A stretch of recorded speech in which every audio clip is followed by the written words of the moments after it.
So today, at last, we have long time coming. I know, Fraser McLean joining us. How's everyone doing? Not too bad.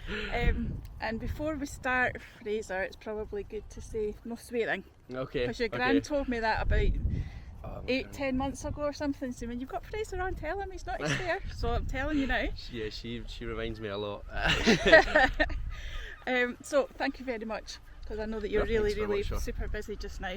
So it's really good to get you to have a wee chat. Yeah. So I think the first thing is, how do I know you? And you're one of the McLeans. I've always known you. So we had your dad on for the first ever walk with Sue. And this is actually quite fitting, because this is us just coming back to walk with Sue again after I had Wendy's walk a few weeks ago, but this is the kind of back into reality now, yeah, so it's quite fitting. So yeah, we've known each other for years. Yeah, as long as I can remember. Yeah. And you're part of the musical talented McLean family. So you're doing a lot with music and things just now. Yeah. Uni?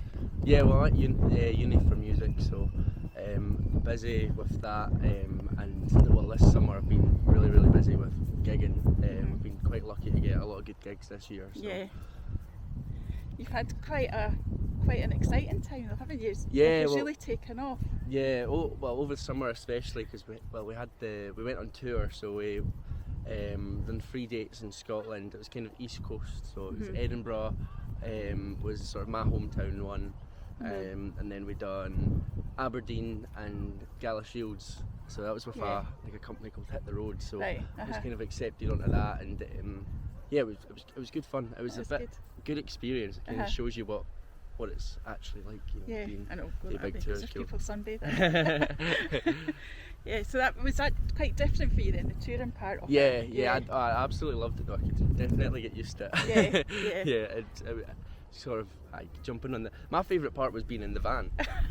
Just going between the bit. I know. I said that beforehand as well, and I was like, I think I'll regret saying that after I've been on a van for a few hours. But no, I loved it. Yeah, sitting on the van, and it was good. It was good. Because your music's completely changed. We came along to Howden Centre to see you, maybe about a month ago or something. Yeah. And your music, I hadn't seen sort of the change. You've really kind of grown up and everything. So yeah, what made you decide to change the way that you were, or the kind of? I think it's just like my style. I listen to like different music now, so I kind of I'm inspired by different artists. Yeah. And I used to be a lot more acoustic-y. Well, I was an Ed Sheeran fanboy for a while, so I was kind of heavily influenced with sort of acoustic singer-songwriter stuff, but over lockdown I kind of got a lot more into like just pop. I like love poppy stuff. I was a lot of times as well, I was kind of slow ballads, but now I'm a lot more upbeat, even though the lyrics are still depressing, but they're not, they're really cover it by a happy beat. For somebody so young, they're meaningful, aren't they? I've usually got quite meaningful lyrics. I always end up getting quite deep. No, it was really good, and really good to see you. Just like you were totally at home. Yeah, I feel a lot more natural now on stage as well. Yeah, definitely. That's good. And you don't only sing. You obviously play write as well. Music, and you play as well. Yeah, because I've got the band with Cameron, who's been on here before, and James, he's my producer as well, and we write together. So he plays keys and bass for me, and my brother Cameron plays drums, and he sort of does the tech side of it. So when we were up at Belladrum, that wasn't last weekend, was it? No, 2 weekends ago. Right. James couldn't make it, so I sort of played, and it was good fun actually getting to play along again, because I usually am just vocals now, but I enjoy just being vocals because I get to actually like perform a bit more. So it's good. It's a nice change. Yeah, no, that's good.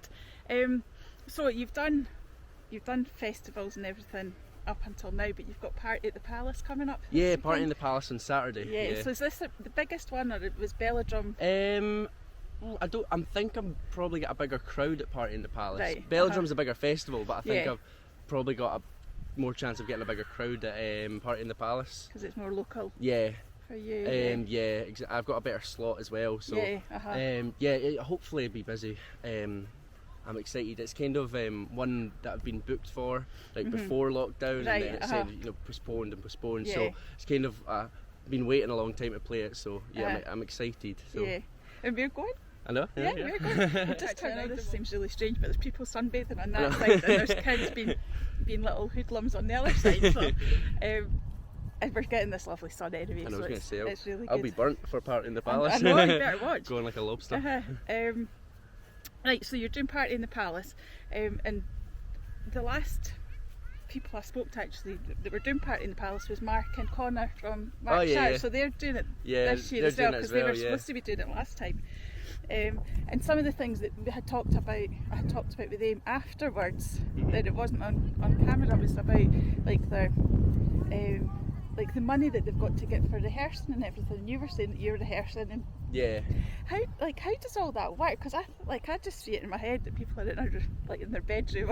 Yeah, well, so when I was solo, that's what I done. But when I got the band together, we were having to go up to the rehearsal spaces, and it's not too expensive, but like it's every week, so it's kind of almost like another rent. So you're paying it like monthly. But so I can't remember exactly how much it was, but now we're pretty lucky because my mum's given us our wee house up the back. Oh, so you lucky thing. Yeah. We've got a little home studio now, so that's where we rehearse up the back. Our neighbours hate us, but it means we can practice whenever for free. So we're pretty lucky with that compared to some other bands. But it can be expensive. Yeah, because you don't think about anything like that, or think about, like having to get to gigs. You've had to get to gigs and things like that. How, it's, you just expect like somebody turns up and they play for you, and it's... Well, that's the thing, I got lucky with Hit the Road because it was funded for me, but like if we had wanted to do that ourselves, we unless we're like selling out, you're going to be at a loss rather than at most breaking even, but it's not a lot of money in it. It's just like madness, the amount of work that you've got to put into to get them. I'm trying to turn around to talk, and you better talk about it. So what's next for you then, apart from Party in the Palace? I just recorded a music video last night. So that's my song Air's Getting Thinner, my new song it's out now. But we're going to do a music video for it, so we just finished recording it last night. So that should be out in the next few weeks maybe. And then gig wise, I'm a wee bit quiet for the next few months, so I'm probably just going to be writing, trying to get records recorded, do a bit of production. I plan on releasing a few more like acoustic versions of my song as well. Just chipping away at writing, and that's what when I'm not busy with gigs, that's what I kind of do. But, and would you write for other people, or that's something that I want to do as well, is write for other people. I've actually done it before, but we've not got round to recording it and stuff, so there's something that I want to try and do as well, is write for other people. I write tons of songs that I never release or I forget about. I'll go in my notes and I'll have random songs that I've wrote that I'm just like, no, that one's not for me, so I can always all of these random songs I write, try and give them to other people. No Concrete Jungle, which is Mike's song. And what do you want then out of the future, like further down the line? Where do you see yourself? Hopefully like gigging with my own material. I mean that's sort of my goal, is for me to go and play gigs and people enjoy and hopefully know my songs. Because that would see when I play sort of my home gigs, even though it's usually my mates that are singing back like my words, it's like it sort of means so much, because you're writing these songs in your bedroom and then you're playing them and people are actually singing the lyrics back, so that's kind of a... There's another McLean. I was going to say, there's Becky. Another singer. Alright. You just on camera?